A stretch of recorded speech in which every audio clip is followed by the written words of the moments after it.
Hello students, myself Mayank Kanodia and welcome to EduMatrix. Today we are discuss about the mechanical engineering 5th semester subject is the production technology first.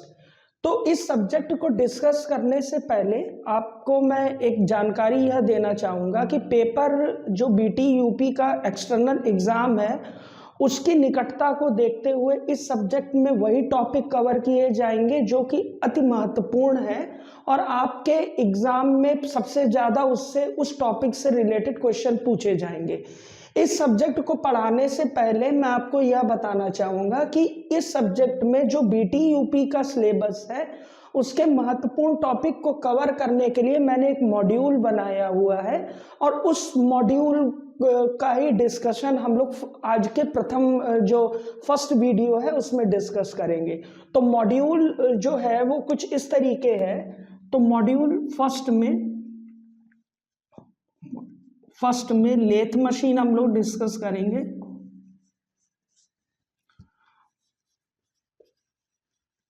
Module second में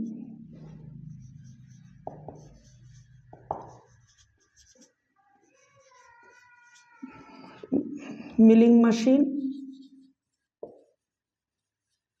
module third में drilling,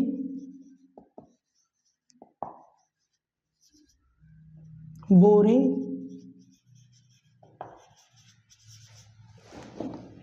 and shaper, planer machine के बारे में discussion होगा। Module 4 में grinding machine,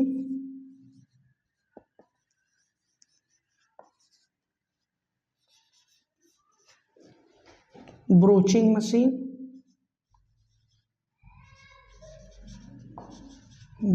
machine, module 5 में MMP के बारे में, modern machining,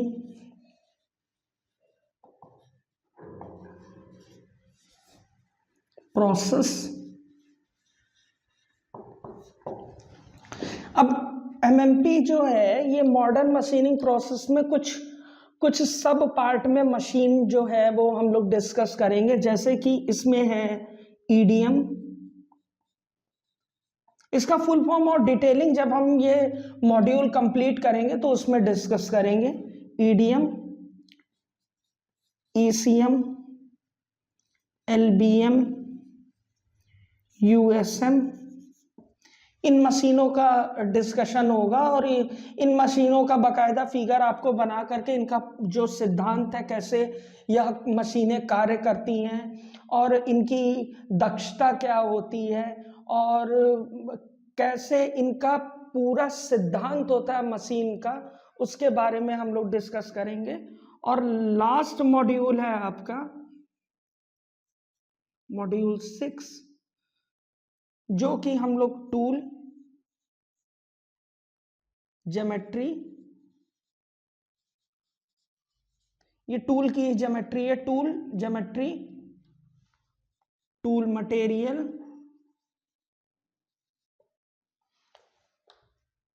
jigs and fixture,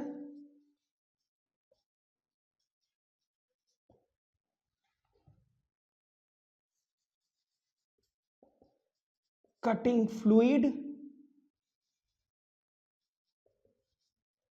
and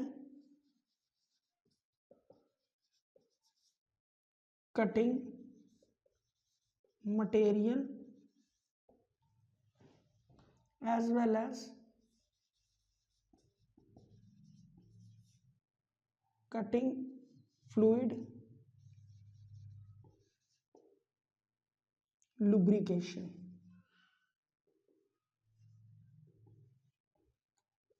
तो पीटी जो शॉर्ट फॉर्म में इसको अब हम लोग कॉल करेंगे पीटी। तो प्रोडक्शन टेक्नोलॉजी में मॉड्यूल 1 में हम लोग लेथ मशीन के बारे में डिस्कस करेंगे कि लेथ मशीन का आविष्कार कब हुआ, क्यों हुआ, क्या क्या सक्रियां या ऑपरेशंस हम लोग लेथ मशीन में करते हैं। इसके साथ साथ लेथ मशीन हमारी किस सैद्धांतिक नियम पे कार्य करती है वो पढ़ेंगे। और इसमें जो महत्वपूर्ण क्वेश्चन, 3 या 4 महत्वपूर्ण क्वेश्चन बनते हैं उनके बारे में डिस्कस करेंगे। इनका वर्गीकरण पढ़ेंगे जिसको इंग्लिश में क्लासिफिकेशन कहते हैं। जैसे कि आप जैसे सिंपल लेथ मशीन है जिसको साधारण लेथ मशीन या साधारण खराद मशीन कहते हैं। कैपेस्टन एंड टरट लेथ मशीन है। फिर उसके बाद मिलिंग मशीन के बारे में पढ़ेंगे। अप मिलिंग क्या होती है, डाउन मिलिंग क्या होती है, वर्टिकल मिलिंग मशीन क्या होती है, हॉरिजॉन्टल मिलिंग मशीन क्या होती है। फिर इसके बाद हम लोग पढ़ेंगे ड्रिलिंग क्या है, ड्रिलिंग प्रोसेस क्या होती है। अच्छा, एक चीज और बताना चाहूंगा कि ड्रिलिंग और बोरिंग को मैंने एक साथ इसलिए रखा हुआ है क्योंकि ड्रिलिंग मशीन और जो बोरिंग मशीन है, या ड्रिलिंग ऑपरेशन और जो बोरिंग ऑपरेशन है वो लगभग सेम होते हैं।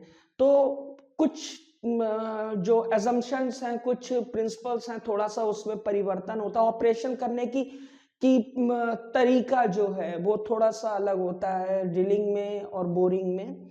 शेपर और प्लेनर में भी ऐसा ही है। ग्राइंडिंग क्या होती है, कैसे हम लोग ग्राइंडिंग करते हैं, किस सिद्धांत पे ग्राइंडिंग मशीन कार्य करती है। उसके बाद ब्रोचिंग क्या चीज होती है, ठीक है। एमएमपी के बारे में मैंने आपको बताया कि ये बेसिकली जो है मॉडर्न मशीनिंग प्रोसेस है। इसमें हम लोग बेसिकली जो है वो 4 मशीनों के बारे में डिस्कस करेंगे। ईडीएम के बारे में डिस्कस करेंगे, ईसीएम, एलबीएम और USM, that is called the ultrasonic machining या machine, sorry, ultrasonic machine. Module 6 में हम लोग टूल ज्योमेट्री के बारे में डिस्कस करेंगे और टूल मटेरियल कौन कौन से होते हैं। कि जैसे आप लोगों ने नाम सुना होगा जब आपने वर्कशॉप की होगी तो उसमें नाम सुना होगा high speed steel, carbide, diamond और S1 बहुत तरीके के होते हैं। उनका कैसे जो है उनका जो स्ट्रक्चर है, बेसिकली जो उनकी प्रॉपर्टीज है हर एक मटेरियल की डिफरेंट होती है, उसके बारे में पढ़ेंगे। जिग एंड फिक्सचर के बारे में पढ़ेंगे। कटिंग फ्लूइड क्या होते हैं, कटिंग मटेरियल कौन कौन से होते हैं। इसके अलावा जो है मेन चीज है कटिंग लुब्रिकेशन या लुब्रिकेशन इसको कह सकते हैं। तो ये सारी चीजें जो मॉड्यूल है हम लोग डिस्कस करेंगे इस पीटी के, जो हमारा पीटी सब्जेक्ट है आपके 5th सेमेस्टर में, उसमें।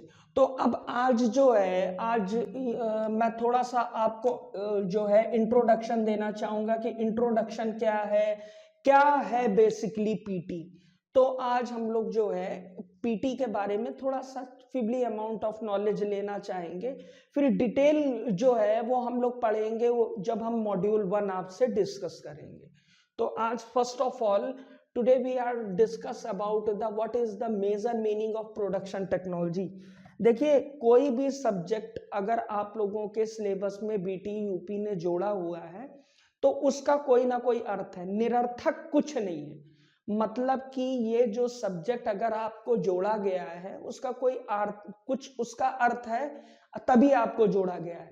एक बात और ये बताना चाहूंगा कि जिस प्रकार आपके जो अभी तक आपने पढ़ा हुआ है, आज आप 5th सेमेस्टर में आ चुके हैं, आपने मॉस भी पढ़ी है और अभी जो है आप टॉम पढ़ रहे हैं। इसके अलावा मैकेनिक्स भी पढ़ी हुई है, मैथ भी पढ़ी हुई है।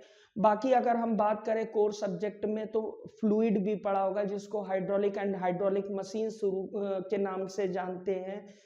तो मटेरियल एंड मटेरियल साइंस पढ़ा होगा, ठीक है। तो ये सारे सब्जेक्ट जो आपने पढ़े हैं इनका कुछ एक शाब्दिक इनका कुछ अर्थ होता है, ठीक है। वैसे ही जो प्रोडक्शन टेक्नोलॉजी है, जब आप एक एग्जाम होता है आपका, मान लीजिए कि आप कोई भी जेई का एग्जाम देते हैं, देखने में यह सब्जेक्ट बहुत आसान लगता है, लोगों को लगता है कि रट लो और रट करके पास हो करके फ्री हो जाओ। लेकिन एक चीज आप ये समझिए कि जो भी एग्जाम कंडक्ट कराए जाते हैं उनका जो मूलभूत नींव है या फिर आप फाउंडेशन है वो हमेशा आपके जो डिप्लोमा के सब्जेक्ट हैं उन्हीं को लेकर के माना जाता है। ये सब्जेक्ट जो है आप लोगों में जेई में लगभग 20 मार्क्स का, इससे जो है आपको क्वेश्चन पेपर में देखने को मिलेगा। जैसे कि जब आप जेई का एग्जाम दोगे, जैसे कि बस ये होता है कि थोड़ा वहां पे पढ़ा हमने सब कुछ है, लेकिन वहां पे क्या होता है कि थोड़ा सा इलेबोरेट छोटी छोटी चीजें पूछी जाती हैं। अब आपको वहां पे थर्मल का कोई क्वेश्चन देने करने को नहीं कहेगा, या फिर आपको थ्योरी ऑफ मशीन में जो है वेलोसिटी डायग्राम खींचने को नहीं देगा, या फिर आपको मैकेनिक्स में एसएफडी बीएमडी, मॉस में एसएफडी बीएमडी जिसे हम लोग शेयर फोर्स और बेंडिंग मोमेंट डायग्राम कहते हैं वो बनाने को नहीं देगा। उनमें भी छोटी छोटी चीजें पूछेगा। जैसे कि एक एग्जांपल देते हैं कि लेथ मशीन में जैसे लास्ट जो है ईयर लास्ट जो पेपर हुआ था तो उसमें सॉरी लास्ट पेपर हुआ था उसमें क्वेश्चन आया था कि निम्नलिखित में से कौन सी औजार ग्राही युक्तियां हैं। तो उसमें ऑप्शंस थे, जो सुटेबल ऑप्शन था, जिस स्टूडेंट ने थोड़ा सा ध्यान से इसको पढ़ा है उसने टिक लगा दिया, उसका क्वेश्चन सही हो गया। तो ये जो सब्जेक्ट है देखने में बहुत आसान है, और अगर आपको समझ में प्रॉपर आ गया तो भी ये बहुत आसान है, कठिन इसमें कुछ नहीं है। कहने के लिए ये थ्योरेटिकल पेपर है, लेकिन ये भी समझ लीजिएगा कि इस सब्जेक्ट में भी बच्चों की बैक आती है। ऐसा नहीं है कि इस सब्जेक्ट में बैक नहीं आती है। हाँ, ये है कि अगर हम कंपेयर करें तो थ्योरी ऑफ मशीन के एवरेज में इसमें कम बैक आती है।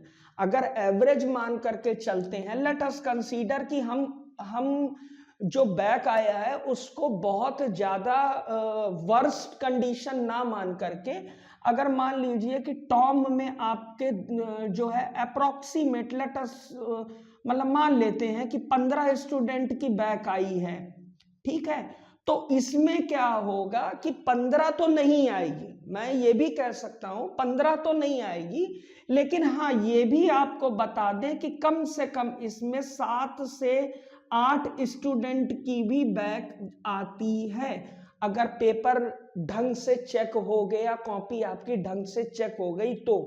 क्यों? और बहुत सिंपल बेसिक एकदम क्वेश्चन, बहुत ज्यादा कॉम्प्लिकेटेड नहीं, बस लेकिन आपको ये सब्जेक्ट ढंग से पढ़ना पड़ेगा, समझना पड़ेगा, और बाकी हर प्रकार से, चाहे वो क्वेश्चन से रिलेटेड हेल्प हो, चाहे वो आपकी ऑनलाइन हेल्प हो, वो हम करने के लिए जो है हर समय तत्पर हैं, हमारे टीम के लोग भी तत्पर हैं। लेकिन पढ़ना आपको पड़ेगा, बिना पढ़े आप इसमें जो है एक दिन 1 नाइट फाइट करके आप इसमें पास नहीं हो पाएंगे। जब आप इस सब्जेक्ट को अगर एक रात पहले आप खोल के देखने चलोगे तो आपको मैं ये 101% गारंटी दे रहा हूं कि आप 90% मशीन्स के फिगर भूल जाओगे, 90% मशीन्स के फिगर भूल जाओगे।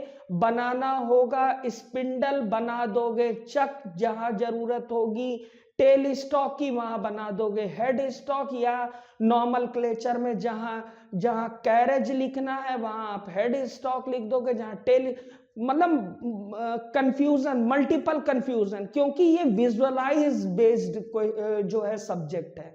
अच्छा, आपको इजी इसलिए पड़ेगा क्योंकि आप जो है वर्कशॉप में प्रैक्टिकल करते रहते हो, और इस सब्जेक्ट का भी जो बीटी यूपी के अकॉर्डिंग पैटर्न बना हुआ है उसमें लेक्चर की संख्या 6 है, लेकिन प्रैक्टिकल की संख्या 8 दी गई है। तो यानी कि ये जो सब्जेक्ट है कहीं ना कहीं प्रैक्टिकली जो है वो इसका अप्रोच है, यानी कि कहीं ना कहीं आपको ये जो सब्जेक्ट पढ़ाया जा रहा है इसका इंडस्ट्री में यूज है, जहां पे आप आगे इस सेमेस्टर के बाद जब आप प्लेसमेंट के लिए आप आगे बढ़ोगे तो कहीं ना कहीं ये जो है सब्जेक्ट आपके लिए बेनिफिट करेगा ही करेगा, ठीक है। और आई हैव लॉट्स जो है इंडस्ट्रीज का एक्सपीरियंस रहा है, तो ये सब्जेक्ट आपके लिए जरूरत पड़ेगी ही पड़ेगी। तो अब हम लोग जो है थोड़ा सा आज पीटी के बारे में इंट्रोडक्शन लेने की कोशिश करते हैं कि पीटी है क्या चीज बेसिकली।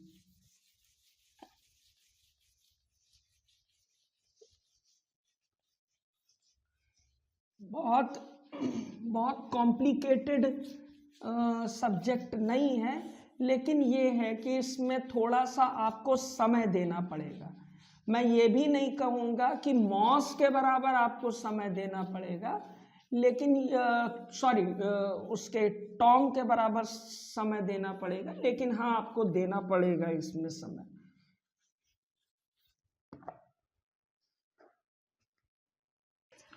चलिए अब हम लोग जो है पीटी में जो इसका इंट्रोडक्शन है थोड़ा सा उसके बारे में जानकारी लेते हैं।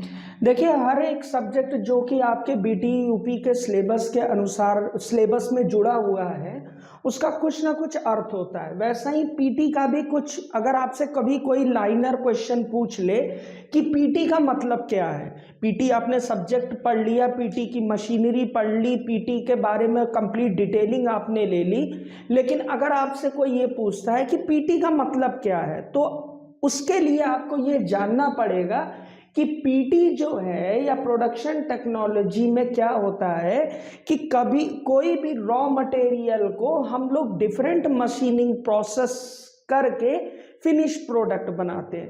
तो पीटी या कह सकते हैं कि when we are converted the raw material into the finish product with different type of machining process which occur in machines which occur in machine called the production technology। वो जो मशीनिंग प्रोसेस है वो करी किस पे जाएगी, machine पे की जाएगी, ऑब्वियस है। तो एक चीज जरा देखते हैं, समझते हैं क्या है। एक ब्लॉक डायग्राम के थ्रू, सिंपल ब्लॉक डायग्राम के थ्रू समझते हैं कि अगर आपके पास कोई एक रॉ मटेरियल है, ठीक है ना, एक रॉ मटेरियल है, उस रॉ मटेरियल से अगर आप कोई फिनिश प्रोडक्ट बनाते हो, क्या बनाते हो, फिनिश प्रोडक्ट बनाते हो, ठीक है ना, फिनिश प्रोडक्ट बनाते हो, और ये फिनिश प्रोडक्ट बनेगी किससे, मशीनिंग प्रोसेस से, ठीक है ना, किससे बनेगी, मशीनिंग प्रोसेस से। ये मशीनिंग प्रोसेस कुछ भी हो सकती है। तो रॉ मटेरियल, मशीनिंग प्रोसेस, और उसके बाद आपको क्या मिलेगा, फिनिश प्रोडक्ट मिलेगा। तो इसको समझने के लिए आप फाइनल ईयर में है, 5th सेमेस्टर में है, आप लोग एक टर्म होता है जिसको हम लोग कहते हैं नट एंड बोल्ट। क्या कहते हैं, नट एंड बोल्ट, ठीक है। डिफरेंट डिफरेंट शेप के आते हैं, डिफरेंट डिफरेंट साइज के आते हैं। जैसे M6 हो गया, और भी बहुत तरीके के होते हैं, उसके बारे में अभी हम नहीं डिस्कस कर रहे हैं। तो बेसिकली जो नट और बोल्ट होता है, जर्नली अगर हम जर्नल बात करें तो ये बना होता है माइल्ड स्टील से। किससे बना होता है, माइल्ड स्टील से बना हुआ होता है। और ये जो माइल्ड स्टील है, आपने अगर बोल्ट देखा होगा तो एक सिलेंड्रिकल रॉड पे थ्रेडिंग कटी हुई होती है। तो वो जो माइल्ड स्टील है, उस जो हमारा बोल्ट है, उसका रॉ मटेरियल क्या होगा, रॉ मटेरियल होगा आपका माइल्ड स्टील, माइल्ड स्टील होगा। और शेप क्या होगा, शेप आपका होगा इसमें सिलेंड्रिकल,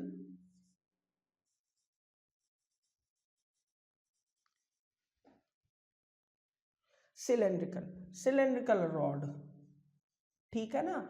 माइल्ड स्टील आपका मटेरियल हो गया, शेप क्या हो गया, यहां लिख देते हैं, माइल्ड स्टील आपका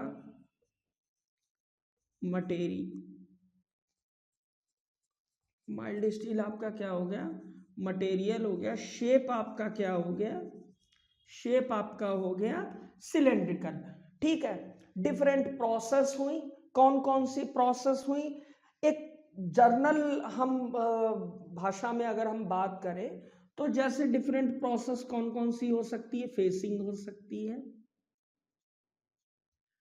टर्निंग हो सकती है, और एक प्रोसेस और हो सकती है, वो है आपका थ्रेडिंग। ठीक है, अभी हम बात नहीं कर रहे हैं एक्सटर्नल थ्रेडिंग और इंटरनल थ्रेडिंग की, जब हम मशीन्स पढ़ाएंगे तो उसमें बात करेंगे। तो जरा इस पे गौर करिएगा कि रॉ मटेरियल हमारा अगर कन्वर्टेड हो रहा है नट एंड बोल्ट में, यानी रॉ मटेरियल क्या है आपका, यहाँ पे माइल्ड स्टील है, और कन्वर्ट किस में हो रहा है, फिनिश प्रोडक्ट में, बोल्ट में कन्वर्ट हो रहा है। तो डिफरेंट टाइप की जो मशीनिंग प्रोसेस है, जैसे फेसिंग, टर्निंग, थ्रेडिंग, तो करने के बाद ही हमें मिलना, तो ये जो सारा कंप्लीट स्ट्रक्चर है, ये क्या कहलाएगा, ये आपका कहलाता है प्रोडक्शन टेक्नोलॉजी। ठीक है ना, एक बार मैं फिर रिपीट कर दे रहा हूं, एक बार मैं फिर रिपीट कर दे रहा हूं कि रॉ मटेरियल से विभिन्न सक्रियाओं के पश्चात आप जो फिनिश प्रोडक्ट प्राप्त करते हैं वो क्या कहलाता है, प्रोडक्शन टेक्नोलॉजी कहलाता है। तो ये इस सब्जेक्ट में, अब इससे आपका कॉन्सेप्ट कुछ कुछ क्लियर हो गया कि इस सब्जेक्ट में बेसिकली हमें पढ़ना क्या है, रॉ मटेरियल तो आपको पता ही है, फिनिश प्रोडक्ट आपको पता ही होगा कि आपको क्या बनाना है, लेकिन यहां पे आपको क्या नहीं पता है, मशीन्स के बारे में। ठीक है ना, किसके बारे में नहीं पता है, मशीन्स के बारे में, और उन मशीन्स की सहायता से कौन कौन से प्रोसेस या सक्रियाएं करनी है उनके बारे में अभी आपको जानकारी नहीं है, और उसी की जानकारी के लिए यह विषय बीटी यूपी ने आपके जो 5th सेमेस्टर है उसमें जोड़ा हुआ है। तो इतने जो मैंने अभी इंट्रोडक्शन दिया है उससे आपको थोड़ा सा तो आइडिया, थोड़ा आप इमेजिन तो कर ही ले रहे होगे कि कैसे हमें ये, क्यों ये प्रैक्टिकली, मैंने अभी आपको जब वीडियो स्टार्ट हुआ था तो बताया था कि क्यों ये सब्जेक्ट प्रैक्टिकली या इंडस्ट्रियल पर्पस पे असेंशियल या इम्पॉर्टेंट है। ठीक है ना, तो इस चीज को आप लोग आगे के वीडियो में हम लोग डिस्कस करेंगे मॉड्यूल 1 के बारे में। मॉड्यूल 1 में हमें क्या पढ़ना है, लेथ मशीन पढ़ना है। लेथ मशीन कौन सी, सिंपल लेथ मशीन पढ़नी है, कैपेसिटेंट लेथ मशीन पढ़नी है, टरेट लेथ मशीन पढ़नी है, इसके अलावा टर्निंग क्या होती है वो पढ़ना है, और फिर इसके साथ साथ कार्यग्राही यानी जो वर्क होल्डिंग डिवाइस है वो कौन होती है, औजार ग्राही युक्तियां कौन होती, जिसको हम लोग हिंदी में, जो इंग्लिश में सॉरी टूल होल्डिंग डिवाइस कहते हैं। तो ये सारी चीजें हमें पढ़नी है। तो एक चीज और आपको थोड़ा सा इंफॉर्मेशन देना चाहूंगा, और वीडियो के डिस्क्रिप्शन में आपको टेलीग्राम का लिंक और व्हाट्सएप दोनों का लिंक आपको मिलेगा।